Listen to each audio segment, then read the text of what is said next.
መጽሐፍ ቅዱሳችንን ሁላችንም ትንቢተ ሕዝቅኤል ላይ እናወጣና እንነሳና አብረን የእግዚአብሔርን ቃል እንመለከታለን። እግዚአብሔር ይባርካችሁ። መጽሐፍ ቅዱስ የያዛችሁ መጽሐፍ ቅዱሳችሁን ትንቢተ ሕዝቅኤል ላይ ታወጣላችሁ። ከዛ በኋላ ደግሞ ቀጥለን መዝሙር ላይ 104 ላይ የምናነበው ደግሞ አለ። አሁን ግን መጀመሪያ የምናነበው ይሄንን ቃል ነው።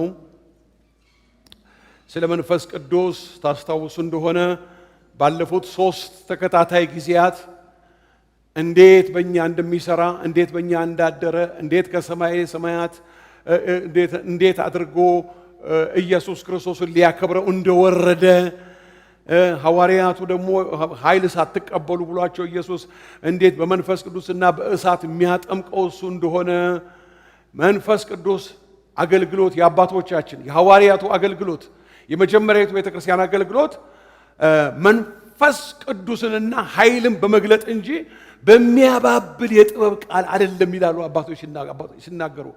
በአንደኛ ቆሮንቶስ ላይ ቃሌም ይላል ሐዋርያው ጳውሎስ ስብከቴም መንፈስንና ኃይልን በመግለጥ በዘመናት ሁሉ መካከል ያለች ቤተክርስቲያን ፍሬያማና ውጤታማ አገልግሎት ለማገልገልና እግዚአብሔር ሊከብር የዲያብሎስ ዕቅድና አጀንዳ ሊፈርስ ቅዱሳን ሊባረኩ ሊጽናኑ አገልግሎቶች ሁሉ በእግዚአብሔር መንፈስ ኃይል መቀባት መታጀብና መሄድ መቻል አለባቸው። አለበለዛ ስጋና ደም ሰውና ሰው ስጋ በቃ ወገኖቼ ሆይ ልማዳዊ የሆነ የኢንፎርሜሽን መቀባበል ይሆናል። እዚህ ጋር ቆመን የምናስተላልፈው ኢንፎርሜሽን ከሆነ አደጋ ውስጥ ነን። የተረዳነውን ነው የምናስረዳው። እግዚአብሔር ያስረዳል እንጂ መረጃ አይሰጥም ወገኖቼ ሆይ። ነገር ግን መረዳትን ይሰጣል። እግዚአብሔር አምላክ የተመሰገነ ይሁን። ስለዚህ የእግዚአብሔርን ቃል እውነት የእግዚአብሔርን በረከት ወገኖቼ ሆይ ተካፈልን። ጌታ ኢየሱስ ክርስቶስ የተመሰገነ ይሁን። እንግዲህ ከምዕራፍ 37 ሕዝቅኤል ከቁጥር 1 ጀምሮ እናነባለን። ማስታወሻ ያዙ። መጽሐፍ ቅዱስ ያልያዛችሁ ማንበቢያም የሌላችሁ ማስታወሻ ነገር ትንሽ ብትይዙ ጥሩ ነው። እግዚአብሔር ይመስገን። በጌታ በኢየሱስ ክርስቶስ ስም አነበዋለሁ። የእግዚአብሔርም እጅ በላዬ ነበረ፣ እግዚአብሔርም በመንፈሱ አወጣኝ፣ አጥንቶችም በሞሉበት ሸለቆ መካከል አኑረኝ፣ በእነርሱም አንጻር በዙሪያቸው አሳልፈኝ። እነሆም ሸለቆ ፊት እጅግ ብዙ ነበሩ፣ እነሆ እጅግ ደርቀው ነበረ። እርሱም የሰው ልጅ ሆይ እነዚህ አጥንቶች በሕይወት ይኖራሉን አለኝ። እኔም ጌታ እግዚአብሔር ሆይ አንተ ታውቃለህ አልሁ። እርሱም እንዲህ አለኝ፣ በእነዚህ አጥንቶች ላይ ትንቢት ተናገር፣ እንዲህም በላቸው፣ እናንተ የደረቃችሁ አጥንቶች ሆይ የእግዚአብሔርን ቃል ስሙ። ጌታ እግዚአብሔር እነዚህን አጥንቶች እንዲህ ይላል፣ እነሆ ትንፋሽን አገባባችኋለሁ፣ በሕይወትም ትኖራላችሁ፣ ጅማትንም እሰጣችኋለሁ፣ ሥጋንም አወጣባችኋለሁ፣ በእናንተም ላይ ቁርበትን እዘረጋለሁ፣ ትንፋሽንም አገባባችኋለሁ፣ በሕይወትም ትኖራላችሁ። እኔም እግዚአብሔር እንደሆንሁ ታውቃላችሁ። እንዳዘዘኝም ትንቢት ተናገርሁ፣ ስናገርም ድምፅ ሆነ፣ እነሆ መናወጥ ሆነ፣ አጥንቶችም አጥንት ከአጥንት ጋር ተቀራረቡ፣ ከአጥንት ጋር ተቀራረቡ። እኔም አየሁ። ያሳያችሁ እግዚአብሔር። እነሆም ጅማት ነበረባቸው፣ ሥጋም ወጣ፣ ቁርበትም በላያቸው ተዘረጋ፣ ትንፋሽን ግን አልነበረባቸውም። እርሱም የሰው ልጅ ሆይ ትንቢት ተናገር፣ ለነፋስ ትንቢት ተናገር። ለነፋስ ጌታ እግዚአብሔር እንዲህ ይላል፣ ነፋሳት ሆይ ከአራቱ ነፋሳት ዘንድ ና፣ እነዚህን የተገደሉትን በሕይወት ይኖሩ ዘንድ እፍ በልባቸው በል አለኝ። እንዳዘዘኝም ትንቢት ተናገረው፣ ትንፋሽም ገባባቸው፣ ሕያዋንም ሆኑ፣ እጅግም ታላቅ ሰራዊት ሆነው በእግራቸው ቆሙ ይላል። እግዚአብሔር አምላክ የተመሰገነ ይሁን። አሁንም ደግሞ እናነባለን። መዝሙር በቅንፍ 104 ላይ አውጡ። መዝሙር በቅንፍ 104 ላይ መዝሙር በቅንፍ 104 ከቁጥር 24 ጀምሮ ያለውን ቃል ነው። አቤቱ ሥራህ እጅግ ብዙ ነው፣ ሁሉም በጥበብ አደረግህ። ምድርም ከፍጥረትህ ተሞላች። ይህች ባህር ታላቅና ሰፊ ናት። በዚያ ስፍራ ቁጥር የሌለው ተንቀሳቃሽ ታላላቆች ታናናሾች እንስሶችም አሉ። በዚያ ላይ መርከቦች ይሄዳሉ። በዚያም ላይ የፈጠርከው ዘንዶ ይጫወታል። ምግባቸውን በየጊዜው ሰጣቸው ዘንድ እነዚህ ሁሉ አንተን ተስፋ ያደርጋሉ። በሰጣቸውም ጊዜ ይሰበሰባሉ። እጅህን ትከፍታለህ፣ ከመልካም ነገር ይጠግባሉ። ፊትህን ስትሰውር ይደነግጣሉ። ነፍሳቸውን ታወጣለህ፣ ይሞታሉ፣ ወደ አፈራቸውም ይመለሳሉ። አስተውሉ ይህንን ቃል ቁጥር 30 ላይ መንፈስህን ትልካለህ፣ ይፈጠራሉ፣ የምድርንም ፊት ታድሳለህ። የእግዚአብሔር ክብር ለዘላለም ይሁን። የእግዚአብሔር በስራው ደስ ይለዋል። እግዚአብሔር በስራው ምን ይለዋል? እግዚአብሔር በስራው ደስ ይለዋል። ምድርን ያያል፣ እንዳትንቀጠቀጥም ያደርጋል። ተራሮችን ይዳስሳል፣ ይጤሱማል። በሕይወቴ ሳለሁ ለእግዚአብሔር እቀኛለሁ፣ ለአምላኬም በምኖርበት ዘመን ሁሉ እዘምራለሁ። ቃሌ እርሱን ይጣፍጠው፣ እኔም በእግዚአብሔር ደስ ይለኛል። እኔም በእግዚአብሔር ደስ ይለኛል። በልስቴ ይኸው እችን ቃል እንደገና እንድታዩ ፈልጋለሁ። ፊትህን ትሰውራለህ፣ ይደነግጣሉ፣ ነፍሳቸውን ታወጣለህ፣ ይሞታሉ፣ ወደ አፈራቸው ይመለሳሉ ካለ በኋላ መንፈስህን ትልካለህ፣ ይፈጠሩማል። እችን እስቲ ቀና በሉ ስሙኝ አንድ ጊዜ። ፊትህን ስትሰውር ይደነግጣሉ። ፍጥረት ሁሉ በባህር ያለው፣ በአየር ያለው፣ በዓለም ያለው እግዚአብሔር ፊቱን ከሰወረ የሰማይና የምድር ፈጣሪ ፊቱ ከኢትዮጵያ ላይ አይሰወርባት። እግዚአብሔር ከኢትዮጵያ ላይ ከ130 ሚሊዮን ሕዝብ ላይ ፊቱ አይሰወርባት። በሉ ጸልዩ በዚህ ነገር ሁላችሁ በጌታ በኢየሱስ። ከቤትሽ ላይ አይሰወርብሽ፣ ከልጆችህ ላይ አይሰወርብህ፣ ከትዳርህ ላይ አይሰወርብህ፣ ከቤተሰብህ ላይ አይሰወርብህ፣ ከስራህ ላይ አይሰወርብህ። ፊቱ አይሰወርብሽ፣ ፊቱ አይሰወርብህ። ከምድራችን አይሰወር፣ ከገበሬዎች ላይ አይሰወርባቸው፣ ከህፃናት አይሰወርባቸው፣ ከወጣቱ አይሰወርበት። ፊቱ አይሰወርብን። ፊቱ ከተሰወረብን ተስፋ የለንም። ወቁ ፊቱ ከተሰወረብህ ምንም ይኑርህ ብትተኛ፣ ይኸው የፈለገው ሀብት ቢኖርህ አይሞቅህም ብትተኛ። ምን ብትበላ አጠግብም። ምንም ነገር አያምርብህም። የሚያምርብን ፊቱ ሲበራልን ነው። ጸልያ የኔ ጌታ እግዚአብሔር አምላኬ ሆይ እባክህን በዘመኑ ላይ ጨለማው የበረታበት ዘመን ነው። ጨለማው ምድሪቱን እንደ ቂጣ እያገላበጠ ያለበት ዘመን ነው። እባክህን ከኢትዮጵያ ላይ ፊትህ አይሰወርባት፣ ፊትህ አይመለስባት። ከምድራችን ላይ ፊትህ አይመለስ። ኧረ እባካችሁ ተናገሩ። ዝም አትበሉ። ስለ እግዚአብሔር ዝም አትበሉ። ስለ እግዚአብሔር ተናገሩ። ፊቱ አይሰወርብሽ። ይኸው እቤትሽ ላይ ፊቱ ስላልተሰወረ ነው ዛሬ የመጣሽው። ዛሬ የመጣኸው ፊቱ ስላልተሰወረብህ ነው። ፊቱ ቢሰወርብህ ኖሮ ዛሬ የምትሄደው ሌላ ቦታ ነበር የምትሄደው። የእግዚአብሔር ምሕረት የእግዚአብሔር ፊት ነው። የእግዚአብሔር ቸርነት የእግዚአብሔር ፊት ነው። እባካችሁም በሉ ተናገሩ። በጌታ ተናገሩ። ከጤንነቴ ላይ ፊትህ አይሰወርብኝ። ከኑሮዬ ላይ ፊትህ አይሰወርብኝ። ከመንፈሳዊ ሕይወቴ ላይ ፊትህ አይሰወርብኝ። ከጸሎቴ ላይ ፊትህ አይሰወርብኝ። ከአምልኮዬ ላይ ፊትህ አይሰወርብኝ። ከመግባት ከመውጣቴ ላይ ፊትህ አይሰወርብኝ። የዛን ጊዜ ጉድ ይፈላል ወገኖቼ ሆይ እንዳይመስላችሁ። ፊቱ ስላልተሰወረ ነው ጠዋት የተነሳ ነው። ወገኖቹ አስተውሉ፣ ባካችሁ አስተውሉ። ውለህ የተነሳው ፊቱ ስላልተሰወረብህ ነው። ፊቱ ስላልተሰወረ ነው በተነስተህ ወደዚህ የመጣው። በትራንስፖርት በታክሲ መኪናሽን እየነዳሽ መኪናህን እየነዳ የመጣው ፊቱ ስላልተሰወረብህ ነው። ፊቱ ስላልተሰወረብሽ ነው። እግዚአብሔር አምላክ ፊቱን አይሰ ዛሬ በዚህ ጉባኤ ላይ ጮክ በሉና አባቴ በሉ አንዴ በሉ። በመጨረሻ ድምጻችሁ አባቴ ሆይ በሉ። አባቴ ሆይ በሉ። እንደ ድካሜ አይደለም በሉ። እንደ ኃጢአቴ አይደለም በሉ። እንደማሳዝንህ አይደለም በሉ።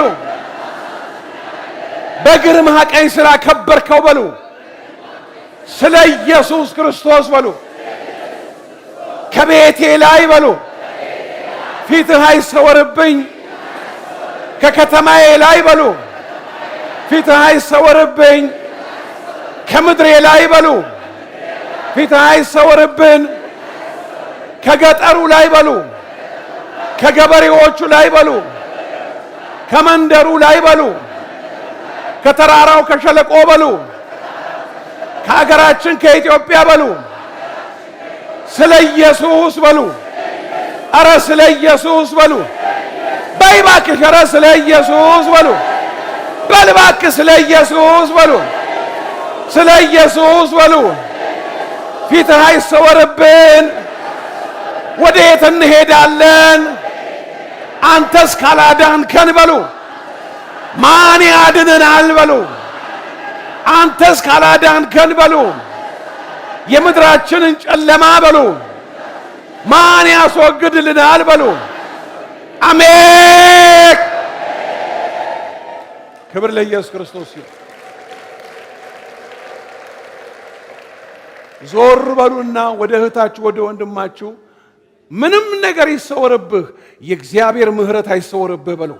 የእግዚአብሔር ምሕረት አይሰወርብህ በለው። ንገረው በደንብ አድርግና ንገሪው። አዎ ግድ የለም ምንም ነገር ይሰወርብህ ይጥፋብህ። ይኸው ልንገራችሁ አንድ ነገር፣ ያለ እግዚአብሔር አያምርብንም፣ አይሞቀንም። ምን ብንለብስ አይሞቀንም። ምን ብንበላ አንረካም። ምን ባንኩ ቢወጠር በተለያየ ሀብት ቢወጠር እርካታ የሚባል የለም። ቅዠትና ፍርሃት ነው፣ ድንጋጤ ነው። ነገ ምን ሆናለሁ ነው። የእግዚአብሔር ፊት ካለ ግን ሁል ጊዜ ክብር ለእግዚአብሔር እንሰጣለን ወገኖች።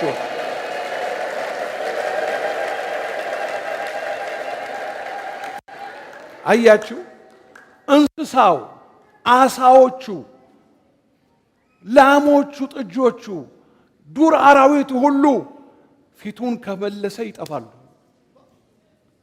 ፊትህን ትመልሳለህ ይሞታሉ እኮ ነው የሚለው። እንደገና ፊትህን መንፈስህን ትልካለህ ይፈጠራሉ። ስለዚህ ለካ ነገሮች ሁሉ እንቅስቃሴዎች በሙሉ የእግዚአብሔር ምሕረት ስላለ ነው።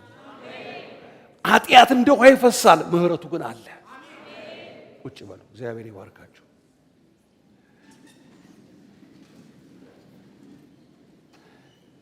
ሕዝቅኤል የሚባለው የእግዚአብሔር ሰው ከካህናት ቤተሰብ የሆነ ሰው ነው። የካህናት ቤተሰብ ነው። እሱ ራሱም ደግሞ ካህን ነበረ። እና እግዚአብሔር አስደናቂ ለሆነ አገልግሎት ጠራውና ለየው። አገልግሎቱም በምርኮ ምድር ላሉ እስራኤላውያን ወገኖቼ ሆይ በጣም መጽሐፉ በአብዛኛው እጅግ ከባድ የሆነ መልእክት ይቀበላል። መልእክቱን ደግሞ በታማኝነት ያገለግላል። ነገር ግን አንድ ነገር ይገርመኛል። ብዙ የሥነ መለኮት አዋቂዎች ይሄ የትንቢቱ መልእክት አጻጻፉና አቀራረቡ እጅግ አስደናቂ የሆነ መንገድ የተጠቀመ ሰው እንደሆነ ነው የሚናገሩት። እና ይሄ ሰው የሚገርም ምስጢር የሚገልጥለታል እግዚአብሔር። አንድ ጊዜ እንደዚህ ይለዋል፣ እምልክህ ግንባራቸው ፊታቸው ወደ ተጨማተረ ግንባራቸው ወደሚያስፈራ እንደ ቡላ ድንጋይ የጠነከረ ወደ እነሱ ነው። እንዳትፈራቸው፣ ማስፈራራታቸውን እንዳትፈራ። የሚፈራው ሰማይና ምድርን የሞላ እግዚአብሔር ነው። ይኸው እንዲህ ይለዋል፣ ተነግራቸዋለህ፣ እኔ የምነግርህን መልእክቴን። እግዚአብሔር ደስ ይለኛል። የሰውን ፈቃድና የሰውን ሐሳብ የማይነካ እግዚአብሔር በፍቅር ነገሮችን ይገልጣል። የሚሰማህ ይስማ፣ የማይሰማህም አይስማ ይለዋል። ንግግራቸው ወደ ጠለቀ፣ ቋንቋቸው ወደ ጠለቀ ወደሚያስፈራ ሕዝብ እኔን ወደማያውቁ ሕዝብ አላኩህም። የላኩህ ከእስራኤል ቤት ወደሆኑ ወደ ሕዝቤ ነው። ወደ እነኛ ልኬ ቢሆን ኖሮ ይሰሙ ነበረ። የላኩህ ግን ወደ ሕዝቤ ነው። ሕዝቤ ግን አይሰማ። አቤት አቤት አቤት አቤት አቤት! በጣም ያስፈራል ወገኖች። ሲናገር የእግዚአብሔር እጅ የሚለው የእግዚአብሔርን ፕሬዘንስ ነው፣ የእግዚአብሔርን መገኘት ነው፣ የእግዚአብሔርን መንፈስ ነው። በላዬ ነበረ፣ እግዚአብሔርን በመንፈሱ አወጣኝ፣ አጥንቶች በሞሉባቸው ሸለቆዎች መካከል አኖረኝ። ይኸውላችሁ የእግዚአብሔር መንፈስ መጥቶ እናንተን ለአገልግሎት ሊወስዳችሁ ከፈለገ ወደምትመኙት፣ ወደምትፈልጉት፣ ወደ አሰባችሁት እናንተ ቢሆንልኝ ብላችሁ ወደምትጓጉት አይደለም። የእግዚአብሔር መንፈስ ከመጣ ወደ እግዚአብሔር አጀንዳ ነው የሚያንቀሳቀሳችሁ፣ ወደ እግዚአብሔር ሐሳብ። ወደ የተወሰደው ተመልከቱ። ከሞቱ በጣም የሰነበተ አይነት አጥንት ነው። ነጭ ሆኖ በቃ ምንም ስጋ የሚባል ነገር ላይ የለ፣ ድርቅ ያለ። ብታገላብጡት አይታችኋል። አንዳንድ ጊዜ ሜዳ ላይ የሞቱ ከብቶች አጥንት ነጥቶ በቃ ምንም ነገር የለው የነጣ አጥንት። እንደዛ አይነት አጥንቶች ያሉበት ሸለቆ አያስፈራም? ና አገልግሎት አለ አለው እዛ ሰፈር ላይ።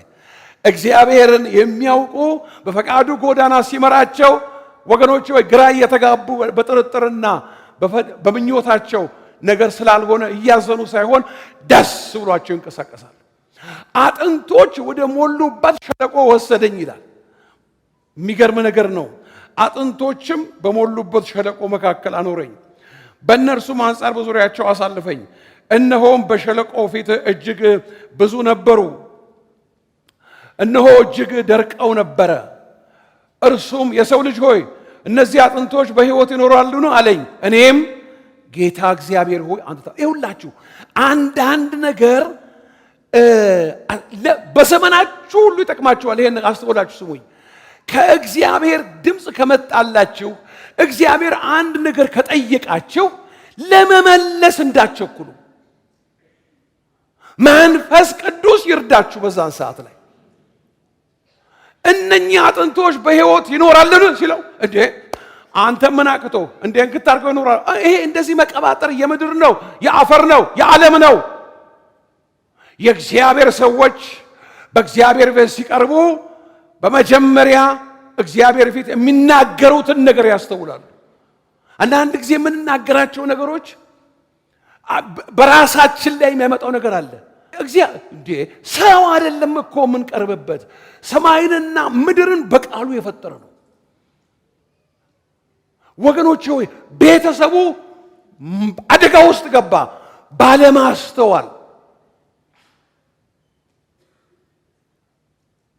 ባለማስተዋል። ወገኖች ሆይ ምህረትን ለምኑ። ካስተዋላችሁ ምህረትን ለምኑ። በሚለምኑት ነገር የመጣላቸው ሰዎች ሳያስተውሉ የለመኑ ባሪያዬ ሆይ እነዚህ አጥንቶች በሕይወት ይኖራሉን? እኔ እንጂ አላለም፣ አዎም አላለም። እስቲ ከኔ ጋር በሉ፣ ጌታ እግዚአብሔር ሆይ በሉ፣ አንተ ታውቃለህ። ይሄ የማን ቃል መሰላችሁ? አስተዋይ የሆነ በማስተዋል ባለጠግነት ወገኖች ሆይ ውስጡ የተባረከ ሰው ይኖራሉን ሲለው ጌታ እግዚአብሔር ሆይ አንተ ታውቃለህ። እግዚአብሔር አምላክ የተባረከ ይሁን። አንተ ታውቃለህ አለው። እርሱም እንዲህ አለኝ፣ በእነዚህ አጥንቶች ላይ ትንቢት ተናገር፣ እንዲህም በላቸው እናንተ የደረቃችሁ አጥንቶች የእግዚአብሔርን ቃል ስሙ። አሁን አንዳንድ ጊዜ እኮ ለሰው መናገር እንፈራለን አይደል? ተናገር፣ ንገራት፣ ለሷ ምን ትለኛለች? ንገረው፣ እንፈራለን። አይናችን የእውነት የእግዚአብሔርን ሐሳብ የተረዳ እይታ ከውስጣችን ካለ ተናገር። ለማ ይው እጅ እዚህ ጋር ጭንቅላት እዛ ማዶ፣ አንዱ ደግሞ የሆነ አጥንት ዘማዶ፣ እነኚህ በተበታተኑ የደረቁ አጥንቶች በላቸው ምን የእግዚአብሔርን ቃል ስሙ በላቸው። ተናጋሪውን ያወቀ ከተናጋሪው ዕውቀት አንጻር ዝቅ ብሎ ተናገር ያለውን ይናገራል። በኮቦር ወንዝ መካከል በእስራኤል ሽማግሌዎች ፊታቸው በሚያስፈራ በምርኮ በመከራ ውስጥ ያሉ መካከል 7 ቀን ደንግጬ መካከላቸው ቁጭ አልኩ። ተናገራቸው፣ እኔ የምነግርህን ነገር እንዳትፈራቸው፣ ማስፈራት እንዳትፈራ። አንዳንድ ጊዜ ያስፈራል። የአንዳንድ ሰው ፊት እኮ ያስፈራል። እንኳንስ ከበድ ያለ መልእክት ቀርቶ አይደለም መልካም ነገር ለመናገርም የሚጋፋ ፊት እኮ አለ ወገኖቼ ሆይ። አሁን ምንድነው እሱ? የእግዚአብሔርን ቃል ስሙ በላቸው። ምኖቹን? የተበታተኑ የደረቁ ሸለቆ ውስጥ ያሉ በረሃ ላይ ያሉ ሰው በአእምሮ ሊገምት የማይችል ቁጥራቸው እጅግ በጣም ብዙ የሆነ የተበታተነ የሰው አጽሙ የሞላበት ሸለቆ ላይ የሰራዊት ጌታ አምላኩን ያወቀ በዘመናት ሁሉ ይበረታል ያደርግማል ይላል። አምላካቸውን የሚያውቁ ይበረታሉ፣ ደግሞስ ያደርጉማል። የእግዚአብሔርን ቃል ስሙ። ጌታ እግዚአብሔር ለነዚህ አጥንቶች እንዲህ ይላል፣ እነሆ ትንፋሽ አገባባቸዋለሁ፣ በሕይወትም ትኖራላችሁ፣ ጅማት እሰጣችኋለሁ፣ ሥጋንም አወጣባችኋለሁ፣ በእናንተም ላይ ቁርበትን እዘረጋለሁ፣ ትንፋሽን መገባባችኋለሁ፣ በሕይወትም ትኖራላችሁ፣ እኔ እግዚአብሔር እንደሆንኩ ታውቃላችሁ። የሁላችን ችግር፣ የኔ ችግር ያንቺ ችግር እንደሆነ ይመስለኛል። የሁላችን ችግር ወገኖቼ ሆይ እግዚአብሔር ማን እንደሆነ አለማወቃችን ነው። እንማራለን፣ እንሰበካለን፣ እንዘምራለን፣ እንሰብካለን፣ እናስተምራለን። ጥቂት እንኳን ቢሆን እግዚአብሔርን አለማወቃችን ወገኖቼ ሆይ ሁላችንም ችግራችን ልንገራችሁ፣ እግዚአብሔር ምን ያህል እንደሚያስፈልገን አለማወቃችን ነው። በአንዳንድ በኩል እንፈልገዋለን፣ በብዙ ነገር ራሳችንን ያለ ነው። ዞር ብለን ጌታዬ ያደረገው እንላለን፣ ራሳችን አድርገን አንዳንድ ነገር አለማወቃችን ነው። ያለማወቃችን ወራት ትለቅ። እግዚአብሔር እንደሆንሁ ታውቃላችሁ። እንዳዘዘኝም ትንቢት ተናገርሁ፣ እንዳዘዘኝም ትንቢት ተናገርኩ። በስሜት አይደለም፣ ቢሆንም ባይሆንም አይደለም፣ እስቲ እኔ ከሌብሮታ እርሶ የሚሞክሩት አይደለም። እንዳዘዘኝ በማገለግለው በሕያው እግዚአብሔርና በእናንተ ፊት አንድ ነገር ልንገራችሁ ወገኖቼ ሆይ፣ እግዚአብሔር እንዳዘዛቸው የሚናገሩ ወጣቶችም ሽማግሌዎችም በምድራችን ላይ የመጨረሻውን ዘመን አገልግሎት ሊያገለግሉ እግዚአብሔር ወደ አደባባይ ያመጣቸዋል። ክብር ለኢየሱስ ክርስቶስ ይሁን። እንዳዘዘኝ ትንቢት ተናገሩ። ስናገርም ድምፅ ሆነ፣ እነሆ መናወጥ ሆነ፣ አጥንቶችም አጥንት ከአጥንት ጋር ተቀራረቡ። እኔም አየው። ችነች ትልቅ ሚስጥር ነው። እዚህ ጋር ያለው ትልቅ ሚስጥር ነው ወገኖች። እግዚአብሔር ሲያሳየ ይታያል፣ ካላሳየ አይነገርም ወገኖች ሆይ። ስናገርም ድምፅ ሆነ ይላል። የሚናገረው ሕዝቅኤል ነው። የሚናገረው የእግዚአብሔር ባሪያ ነው። የሚናገረው ተናገር የተባለው የእግዚአብሔር ሰው ነው። እሱ ግን በሚናገርበት ሰዓት ላይ አንድ ነገር ሆነ፣ ድምፅ ሆነ። ይኸው እግዚአብሔር የላካቸው አስተውሉ። እግዚአብሔር የላካቸው የእግዚአብሔርን ነገር ሲናገሩ በሚናገሩት የወንጌል እውነት በሚናገሩት የምስክር ቃል ውስጥ የእግዚአብሔር ድምፅ እንደሚሆን ባለፉት በነበረኝ የአገልግሎት ዘመን ላይ እማቃውን ነው የምነግራቸው። ይኸው ይናገራሉ። ሰው ነው፣ ሰውና ሰው ነው የሚናገረው። ይናገራሉ። በሚናገሩት ነገር ውስጥ ደግሞ ድምፅ የእግዚአብሔር ድምፅ የሚሆንባቸው ሰዎች አሉ። እዚህ ጋር ተመልከቱ። ተናጋሪው ተናገር አለው። ምን? ትንቢቱን ተናገር አለው። ሲናገር ድምፅ ሆነ። የማ ድምፅ መጣ መስላችሁ? የእግዚአብሔር ድምፅ። ተናገር ባለው ሰው ውስጥ የእግዚአብሔር ድምፅ ይመጣል።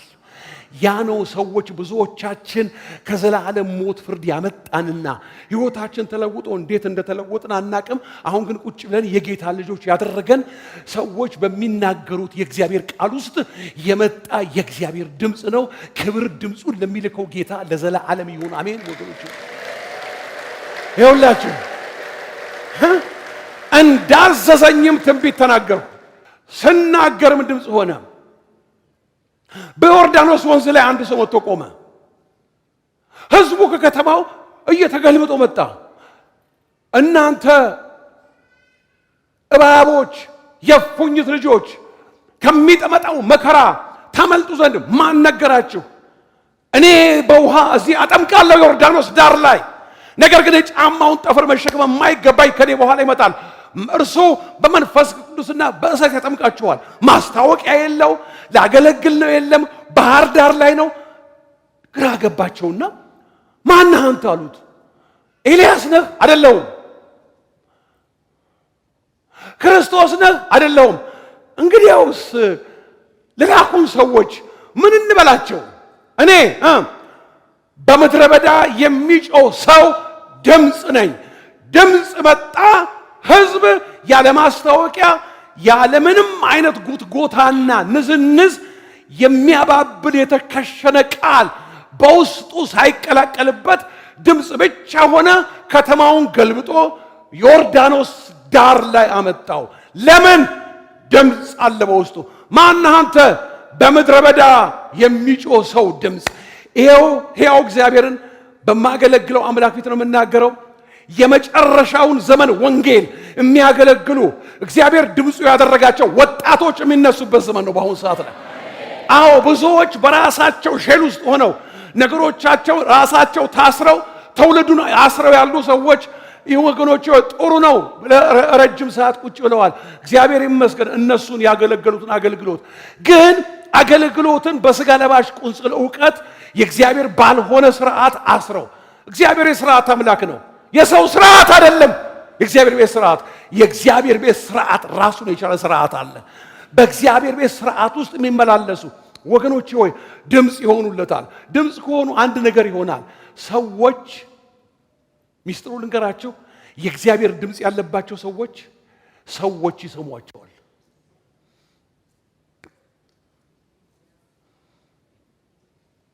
ሰው ሁሉ በ18ኛው መቶ ክፍለ ዘመን ላይ ከቤተ ክርስቲያን እንግሊዝ ሀገር ላይ ሄደ። ሁሉም ታላላቅ ፈላስፎች ተነሱ። ታላላቅ የቃላትና የንግግር ችሎታ ያላቸው ታላላቅ እንትኖች የፍልስፍና እውቀት ያላቸው ሰዎች ተነሱ። ሰው ሁሉ ቤተ ክርስቲያንን እየጣለ ሄደ። ምን እናርግ? ቃል በቃል ጥሩ የሆነ ሊትሬቸር እውቀት ያለው ሰው ስለ እግዚአብሔር ነገር ይጻፍና ምን እናርግ? እሱ ይነበብ። እሱ ብቻ አይደለም፣ ተናጋሪው ሰው ከሰው ለየት ይበልና ከፍ ያለ ቦታ ላይ ይቁምና አለባበሱ የክህነቱ አለባበስ ለወጥ ይበል። ሰው ደስ ይለውና ይመጣል። በአእምሮ በስጋ እንዴት ህዝቡን እንደሚመልሱት ሲነጋገሩ እግዚአብሔር ድምፁ የሆኑትን ሰዎች የሆነ ኮር ላይ ሲያስቀምጥ ወገኖች እነ ስሚዝ ዊግልስወርዝን አስነሳቸው። ወገኖች አስገራሚ አገልግሎት የሚያገለግሉ ነገሮች ሲጨንቁ ህዝቡ በስጋ ቁጭ ብሎ የእግዚአብሔርን ቃል ይሰማል። ሄዶ ጌታን ሳያውቅ የሚያደርገውን ነገር ከማድረግ የማይመለስ ትውልድ፣ ምንም የማይፈራ ትውልድ፣ የሚሳደብ የሚተች ማንኛውንም ዓለማዊ የሚባለውን ነገር የሚያደርግ እሁድ ቀን መጥቶ ቁጭ ብሎ አስራት ነው ያውልህ ብሎ የሚወጣ ለምን አይለወጥም? የሚለውጠው ድምፅ ይመጣል። ወገኖች ሆይ ክብር ለኢየሱስ ክርስቶስ ነው። ሰዎችን የሚለውጠው ሰው በእውቀት አይለወጥ፣ ሰው በንግግር ሰው በኢንፎርሜሽን አይለወጥም። ድምፅ ሆነ። የማ ድምፅ ሆነ? ተናጋሪው ሰው። በሰው ውስጥ ግን በላካቸው ባሪያዎች ውስጥ የእግዚአብሔር ድምፅ ይመጣል። ድምፁን ለሚልክልን በዘመናችን ይሄንን ሳናይ ዘመናችን አያልቅም። ክብር ለኢየሱስ ክርስቶስ ነው። አሜን ወገኖች ሆይ ድምፁ ይመጣል። ድምፁ ያለባቸው ባሪያዎች ይነሳሉ። አዎ ይኸውላችሁ የሰው ነገር ጠጥተው ያንን መልሰው የሚሰጡ አይደለም። ከተለያየ ነገር ለቃቅመው ከኢንተርኔት አመጣው ሰው ላይ የሚዘረግፉ አይደለም። በስነ ልቦና እውቀት በተቃየጠ የሰውን ኪስ የሚገለብጡ አይደለም። ይሄ ይሆንልሃል በማይሆን ተስፋ ሰውን በከንቱ ተስፋ አይምሮውን ወጥረው ይዘው እንዲህ ብሎኛል አልነበረም አልሆነም። ከዛ ስንት ሰው እዚህ ምድር ላይ ተሰናከለ በሐሰተኛ ነቢያትና አስተማሪዎች፣ በሐሰተኛ ሐዋርያት በሚባሉ ብዙ ሰው ተሰናክሎ እቤቱ ቁጭ አለ። ወገኖቼ ሆይ ምክንያቱ ለምን መሰላችሁ? ከእግዚአብሔር ባልሆነ ተስፋ ጠጣ። ቢጠብቅ የለም፣ የሚታይ ነገር የለም። አንዳንዱ ይሄን ካደረክ እንዲህ ይሆናል። አንዳንዱ አገሩን ጥሎ ሄደ፣ ወደ ተለያየ አገር ላይ በስደት ገባ። ወገኖቼ ሆይ እግዚአብሔር በላከው ሰው ውስጥ ድምፁ ይመጣል። ድምፁን ለሚሰጥና ትውልዱን እንደገና ለሚያነሳ ጌታ ክብር ለዘላለም ይሁን። ወገኖቼ ሆይ እግዚአብሔር አምላክ የተመሰገነ ይሁን። እንዳዘዘኝም ትንቢት ተናገርኩ። ስናገርም ምን ሆነ? ድምፅ ሆነ። የማ ድምፅ? በሕዝቅኤል አፍ ላይ ተናገር ያለው ድምፅ መጣ። ያ ድምፅ ምን ያደርጋል? የደረቁትን አጥንቱን ጭንቅላትን ከወዲያ ማዶ እጅን ከዛም እየተንካካ ምን አይነት ድምፅ ይሁን እዛ ቦታ የሚለው እያንካካ አመጣና ግጥምጥም። ማን ነው እሱ? ሰውን ከምድር አፈር ያበጀው። ምን ያደርጋል? ሰውን ለስራ ሲፈልገው አብሮ ሰራተኛ ሲያደርገው ከስጋ ለባሽ ቋንቋ በላይ እውቀት በላይ የሆነ ስራ ሊሰራል። ወገኖቼ ሆይ የእግዚአብሔር ድምፅ ከመጣ የሚሆን ነገር አለ። ጌታዬ ለምን ወደ ውስጥ የመጣ ይሄ ነገር? ወገኖቼ ድምፁ በውስጣችሁ አለ። ከ25 ዓመት ገደማ ይሆነዋል ጎትራ ሙሉ ወንጌል ለማገለግለው እምኖረው ሼል አካባቢ። እዚህ ሰርቪሶች አሉ። አንዱ ውስጥ ነው ያለው። እዚህ ጋር ደግሞ አንድ የሆነች ሴት አለች። ዳር ላይ ደግሞ ክርስቲያን ባልና ሚስቶች አሉ። እና አንድ ቀን ጠዋት ልወጣ ስል ምንም ልብስ ያለብሻለሁ ምንም ነገር የለም፣ ግን ዝም ብሎ ያሽከረክረኛል። ምንድነው እሱ? የሆነ ዕቃ የረሳው ይመስለኛል። ለካ የያዘኝ የእግዚአብሔር እጅ አለ። በኋላ ወዲህ እያልኩ እያለው ዳር ላይ ያለችው ክርስቲያን እህት 2 ልጆች አሏት። አንዱ የ6 ዓመት እንደዚህ ገደማ ልጅ ነው። አንዷ ደግሞ ትንሽ ነች፣ የ1 ዓመት ተኩል 2 ዓመት እንደዚህ አካባቢ ይመስለኛል እድሜዋ፣ ህፃን ነች። እና ጓደኛዋ ጋር አለች። ልጅቷ ጸጥ አለች። ያቺ ህፃኗ ሴት የዛች ልጅ እናትየው ፌንት አርጋለች ቤት ውስጥ። ጓደኛዋ ያቺ ልጅ ታቅፋ ሮጣ ስትመጣ ለካ ይኸው ታለቅሳለች ብቻ በታ። ልክ እንደዚህ ስቀበላት ወገኖቼ ሆይ የእግዚአብሔር ድምፅ ላይ እኔን ራሴን እንደዚህ እንዴት እኔ ያንን ልምምድ ደግሜ ያልተለማመድኩትም ምን ላድርግ? ሰውነቴ የሆነ ምንድነው ስፕሪንግ እንደሚያዘል እንዲራ አንዘፈዘፈኝ ከታችና የእግዚአብሔርን ቃል ስናገር ብድግ አለች ህፃኗ።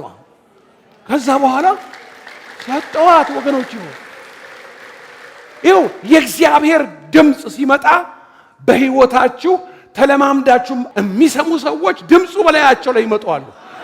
በአውሮፓ፣ በኤዥያ፣ በአሜሪካ፣ በአውስትራሊያ ይመጣል። በመካከለኛው ምስራቅ ወገኖች ወይ ድምፁ ይመጣል። ይኸው ድምፁ የሚመጣው ከላከህ ነው። በፈቃዱ ጎዳና ላይ እየሄድክ ካለህ ነው። ትእዛዙ ለመፈጸም ስጋህ ያልተጫነህ ስራውን ለመስራት ጨክነህ የወጣ ሰው ከሆንክ ወገኖች ሆይ ድምፁ መጣ። ምን ልበላቸው? ተቀራረቡ በላቸው። እነኝን አጥንቶቹ ተቀራረቡ። አይኑ እያየ ጅማት ላያቸው ላይ፣ አይኑ እያየ ስጋ ላያቸው ላይ። ወገኖች ሆይ እንዲህ እግዚአብሔር ከሰው ጋርም እንደዚህ ያደርጋል። አዎ ያደርጋል። የበለጠ ነገር ያደርጋል። እዚህ ውስጥ አላችሁ እዚህ አገልጋዮች ብዙ ነገር ጌታ ያለማመዳችሁ። አሁን አምላኬ እንዲያትምልኝ የምፈልገው እኔ እድሜ ቀላል አይደለም፣ ግን የቀረችኝ ዘመን ትንሽም ብትሆን ብዙ እግዚአብሔር ያውቃል። ግን ድምፅ ያደረጋቸው ባሪያዎች ሳይነሱ ግን ዘመኔ ቁጥር አይዘጋም። በኢየሱስ የሚያምነው አንድ ሰው የኔ ዘመን አይዘጋም የሚል ይኸው ድምፁ ሰዓት ሳይመጣ አይዘጋም። ክብር ለመንፈስ ቅዱስ ይሁን። ክብር ለመንፈስ ቅዱስ ይሁን። የእግዚአብሔር ድምፅ ሲመጣ ወገኖች አንድ ነገር ይሆናል። እሳቱ መንደድ ይጀምራል። እሳቱ መንደድ ይጀምራል። እሳቱ መንደድ ከጀመረ እፉኝቷ መተኛት አትችልም። ከተቀመጠችበት ቦታ ትወጣለች። እፉኝቷን የሚያወጣ ድምፅ እሳት የሞላበት ይመጣል። ክብር ለኢየሱስ ክርስቶስ ይሁን። አሜን አሜን። ወገኖች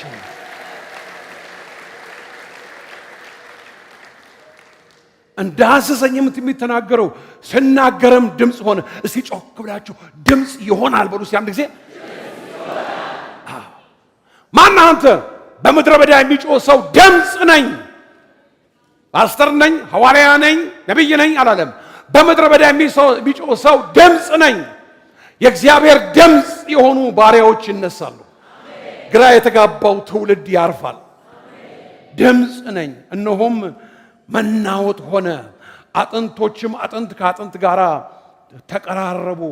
እኔም አየሁ፣ እነሆም ጅማት ነበረባቸው፣ ስጋም ወጣ፣ ቁርበትም በላያቸው ተዘርግቶ ሆነ፣ ትንፋሽም ግን አልነበረባቸውም።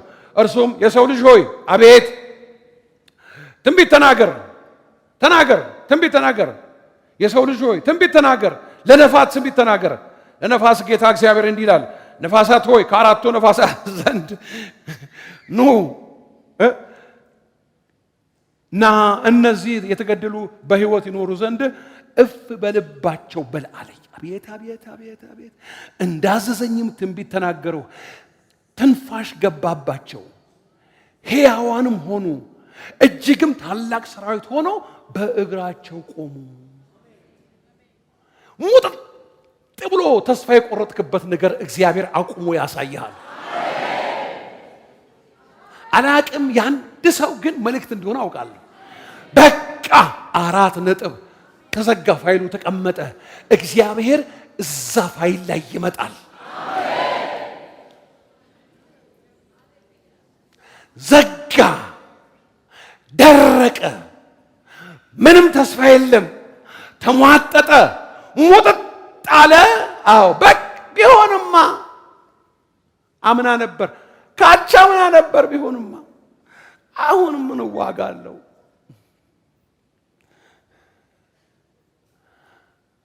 ሐናም ሳሙኤልን ትወልዳለች።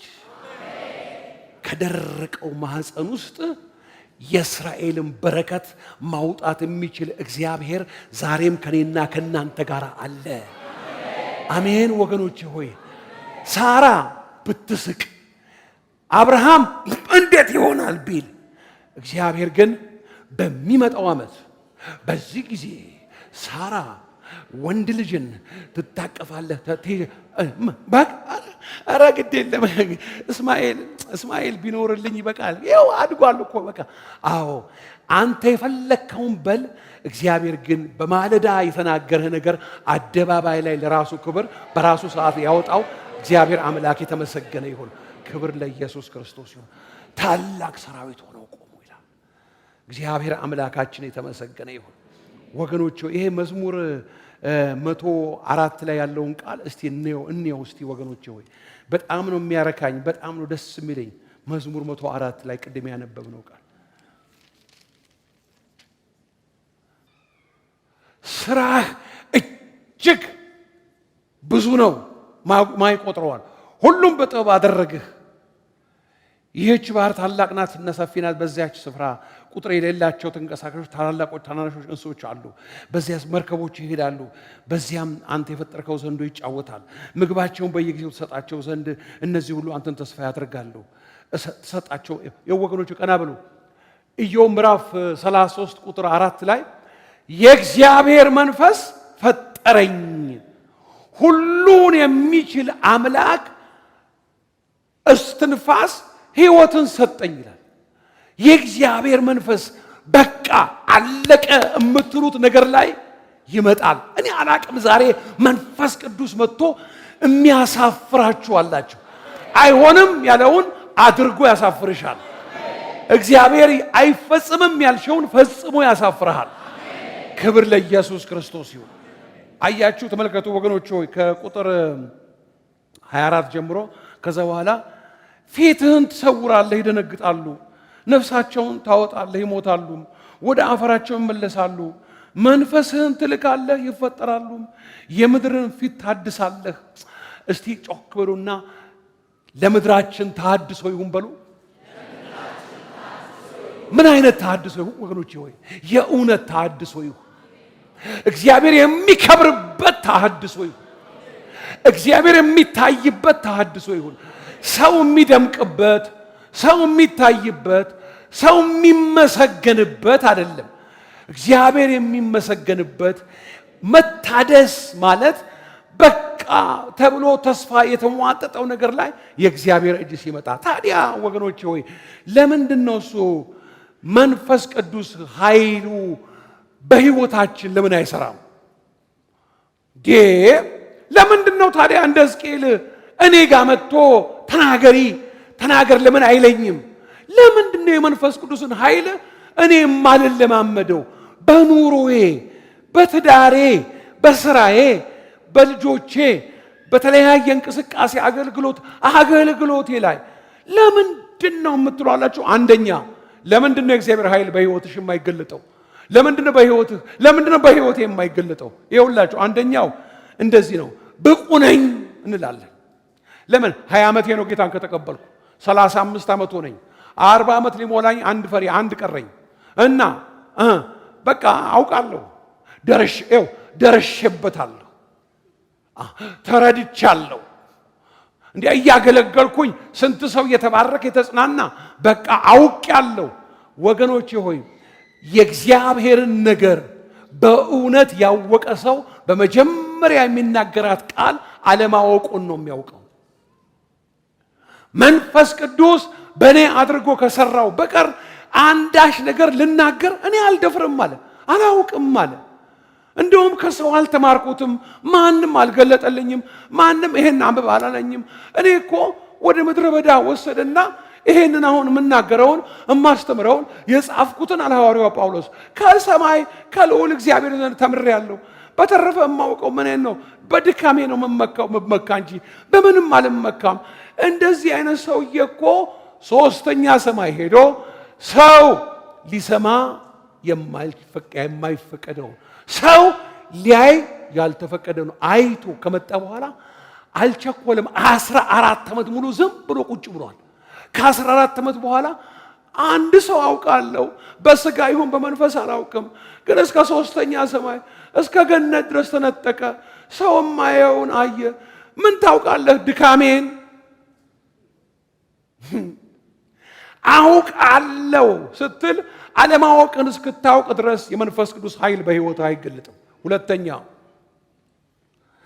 ለእግዚአብሔር ራሳችንን ሳንሰጠው የእግዚአብሔር ነገር ይሁላችሁ ወገኖቼ ሆይ ሁሉን ነገራችንን ጠፍረን ሁሉን ነገር ራሳችን፣ ፕሮግራማችን፣ አካሄዳችን፣ አስተሳሰባችን፣ ወጪያችን፣ ገበያችን ውጥር አድርገን ጌታ ሆይ አንዳንድ ሰዎች ጸልይላቸው ጀርባቸው ላይ ትልቅ ነገር ተሸክመዋል። ራሷን እንኳን አልሰጠችኝም ሸክም። አረ የሚያስጨንቃችሁ በእኔ ላይ ጣሉት። አንዳንድ ሰዎች እሺ ጥለዋለሁ ብሎ ጠፍረው በደንብ አድርገው አስለውታል። ወገኖቼ ሆይ መንፈስ ቅዱስ ኃይሉ በውስጣችን አልገለጥ የሚለው ራሳችንን ስላልሰጠነው ነው። ራሳችን ያዙ እንዳትረሱ። ራሳችንን በመስጠት ወገኖቼ ሆይ እንጎዳለን ብለን ከምንፈራው ይልቅ ራሳችንን ባለመስጠት የምንጎዳው ጉዳት ይበልጣል። የገባችሁ እጃችሁን አሳዩ። እግዚአብሔር አምላክ የተባረከ ይሁን። ሶስተኛ ይሁላችሁ ከዚህ ጋር አንድ ጥቅስ ላንብብላችሁ። እንደዚህ ይላል ያዕቆብ ምዕራፍ 4 ቁጥር 8 ላይ ወደ እግዚአብሔር ቅረቡ ወደ እናንተም ይቀርባል። ወደ እግዚአብሔር ሳንቀርብ ራሳችንን ሳንሰጠው እግዚአብሔርን ስራ ከማለት ጌታ ያድነን። ሶስተኛ በጌታ የዳንን የእግዚአብሔር ልጆች ሆነን መንፈሳዊ ማንነታችንን ከጸጋው የተነሳ አለማወቅ። ይሁላችሁ ለመታበይ አይደለም። እኔ እኮ ብሎ ትከሻ ለማሳበጥ እንደው ልብን እንደው ቀና አንገትን ለማድረግ አይደለም። ግን እግዚአብሔር መንፈስ ቅዱስ በክርስቶስ ኢየሱስ የተደረገልሽን እና ማን እንደሆንሽ የመንፈስ ቅዱስ ማደሪያ አይደለህምን? በዋጋ ተገዝተሃል፣ የራስህ አይደለህም፣ የእግዚአብሔር መንፈስ ማደሪያ ነህ ይላል። የመንፈስ ቅዱስ ማደሪያ መሆናችንን አለማወቅ እንደዚህ እኮ ነው። ማንነታችንን አለማወቃችን ችግራችን እንደዚህ ነው። አንዳንድ ነገር አለ የሚነካካን ነገር ዞር ብለን ነካ አድርገን የምንወጣት ኃጢአት አለች። ኃጢአት እንደሆነ እናውቃለን። ምን ላድርግ ጌታዬ አቃተኝ እኮ አቃተኝ ብለህ መግባትህ ይቅር በላይ ስትል ይቅር ይልሃል። ግን ኃጢአትን አያደፋፍርህም። እንዲያርግ ጌታ ሆይ አቅቶኛል እና በአቃተኝ ነገር ላይ ና በሉት።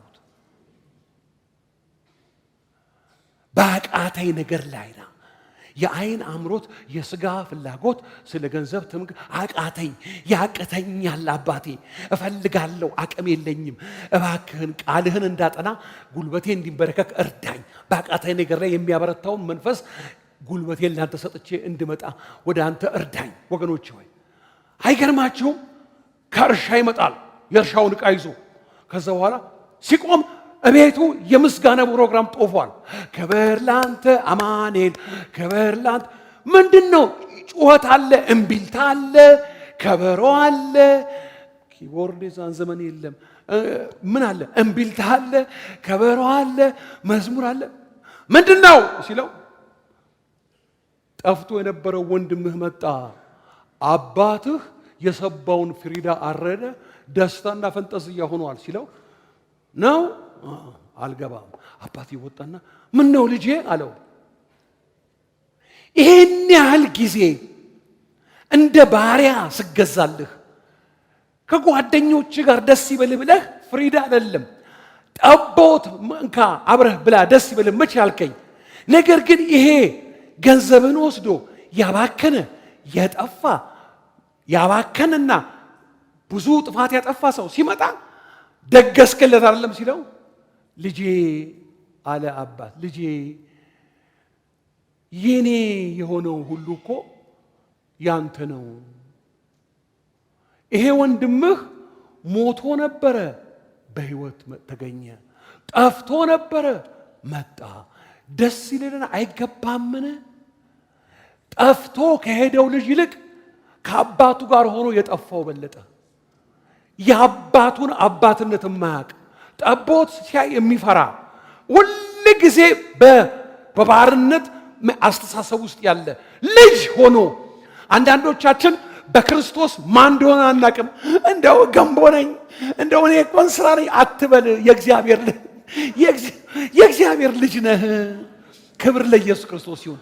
መንፈስ ቅዱስ እንዳይሰራ አንዳንድ ጊዜ ሐዋርያው ጳውሎስ አንድ ቃል ይናገራል። በጣም ደስ ይላል ወገኖች ሆይ፣ በጣም ደስ ይላል።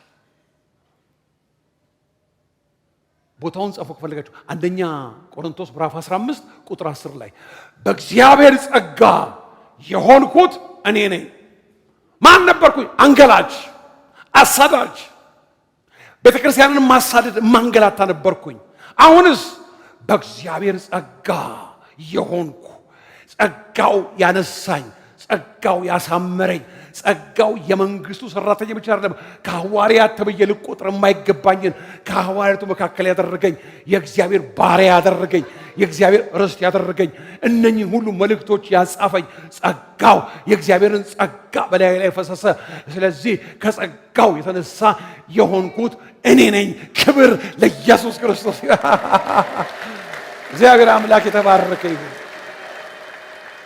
በክርስቶስ ማነሽ? የመንፈስ ቅዱስ ቤተ መቅደስ፣ ሰማይና ምድር የሞላው አምላክ በውስጥህ የተቀመጠ። ይሄንን አለማወቅህ ቤት ውስጥ ሆኖ ልጁ እኔ መቼ ጠቦት ሰጠኸኝ ይላል። የእግዚአብሔር የሆነው የኔ ከሆነ እግዚአብሔር በኔ ውስጥ ለሰዎች ያስተላልፈዋል። የእግዚአብሔር የሆነውን አፍሶ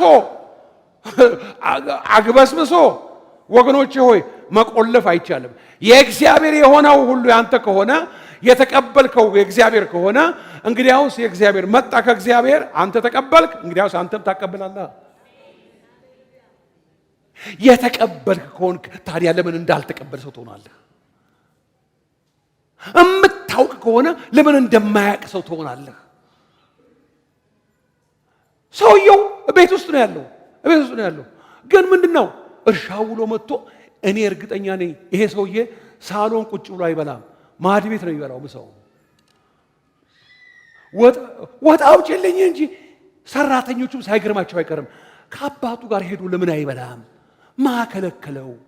እሱ ምንድነው በባርነት አስተሳሰብ ውስጥ ነው ያለው። እግዚአብሔር ያድነን። አራተኛው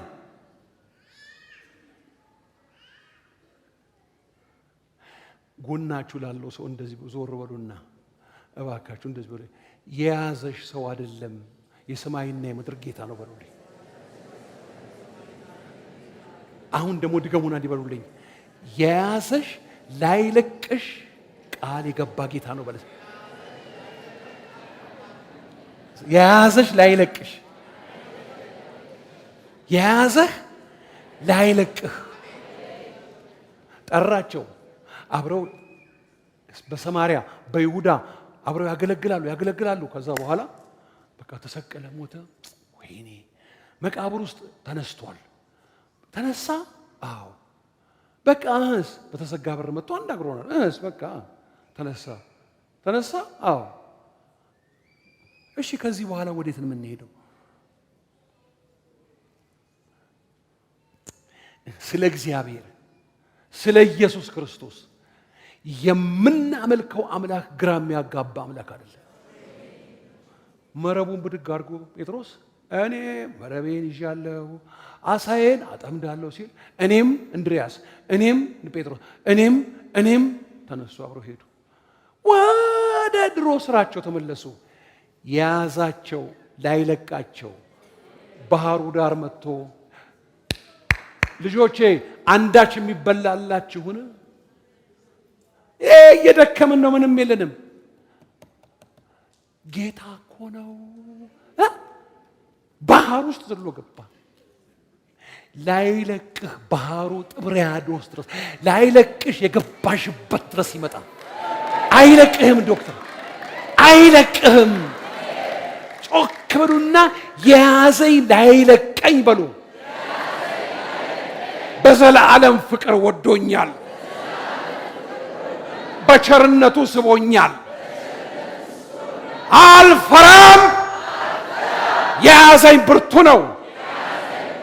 ፓስተር የያዘኝ ብርቱ ነው። በርባኬ የያዘኝ ብርቱ ነው።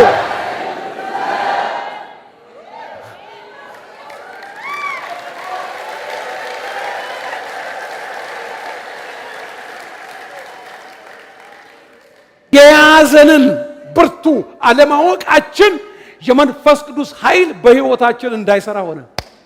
ማን ነው እሱ የምታመልከው? ማን ነው እሱ? ጠዋት ማታ መተስ ቁጭ ለዚህ ክብር ላንተ። ማን ነው እሱ? የያዘህ ዩኒቨርሱን ሁሉ በእጁ የያዘ ነው። ክብር ለአብ ይሁን፣ ክብር ለመንፈስ ቅዱስ ይሁን፣ ክብር ለኃያሉ እግዚአብሔር ይሁን።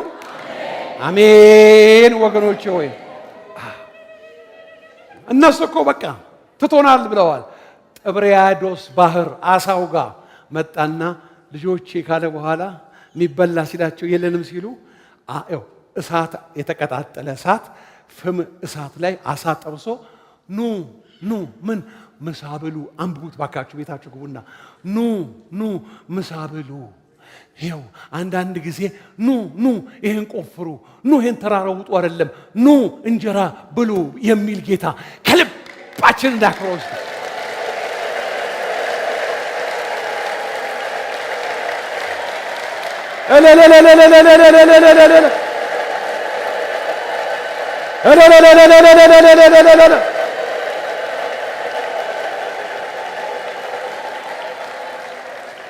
እነዚህ አራት ነገሮች። ሌላው መስበክ ስለማያስፈልግ ነው።